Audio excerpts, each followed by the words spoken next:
भगवान श्री कृष्ण और सुदामा की अद्भुत मित्रता। द्वारका नगरी में भगवान श्री कृष्ण का राजमहल था, जहां वे अपनी रानी रुक्मिणी और अन्य परिजनों के साथ रहते थे। उनके राज्य में किसी भी प्रकार की कोई कमी नहीं थी, लेकिन इसी संसार में कहीं एक स्थान पर उनके प्रिय मित्र सुदामा अत्यंत दरिद्रता का जीवन व्यतीत कर रहे थे। बाल्यकाल की मित्रता। श्री कृष्ण और सुदामा की मित्रता गुरुकुल में प्रारंभ हुई थी।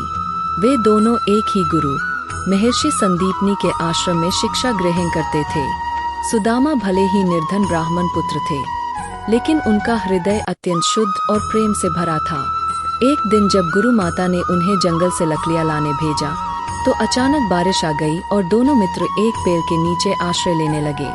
उस समय सुदामा के पास थोड़े से चने थे, जिन्हें उन्होंने अकेले ही खा लिया और श्री कृष्ण से छिपा लिया। लेकिन श्री कृष्ण उनकी हर भावना को जानते थे, फिर भी उन्होंने कुछ नहीं कहा।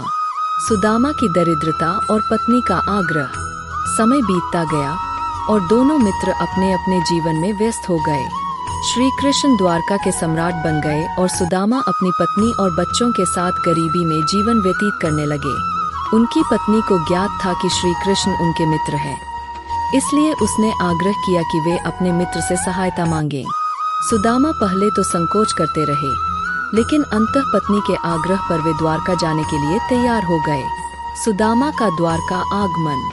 सुदामा जब द्वारका पहुँचे, तो राजमहल के द्वारपालों ने उनकी दीनहीन अवस्था देखकर प्रवेश रोक दिया। लेकिन जब श्री कृष्ण को ज्ञात हुआ कि उनके प्रिय सखा सुदामा पधारे हैं, तो वे नंगे पांव दौड़कर आए और सुदामा को अपने हृदय से लगा लिया। श्री कृष्ण ने उन्हें सिंहासन पर बैठाया और स्वयं उनके पैर धोकर सेवा करने लगे। अपूर्व प्रेम और श्री कृष्ण की कृपा। सुदामा ने संकोचवश अपने फटे हुए अंगोछे में बंधे चावल श्री कृष्ण को भेंट किए। श्री कृष्ण ने प्रेम पूर्वक उन चावलों को ग्रहण किया और कहा, सखा, इससे बढ़कर मेरे लिए कुछ नहीं हो सकता।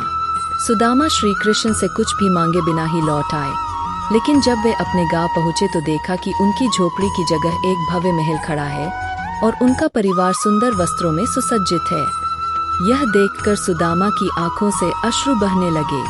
वे समझ गए कि श्री कृष्ण ने उनकी दरिद्रता हर ली है, बिना कुछ मांगे ही। कथा का संदेश।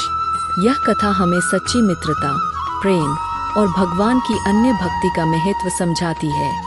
श्री कृष्ण हमें यह सिखाते हैं कि प्रेम और समर्पण से बढ़कर कोई धन नहीं होता, और जो व्यक्ति सच्चे हृदय से भगवान को स्मरण करता है, उसकी हर समस्या का समाधान स्वयं भगवान कर देते हैं।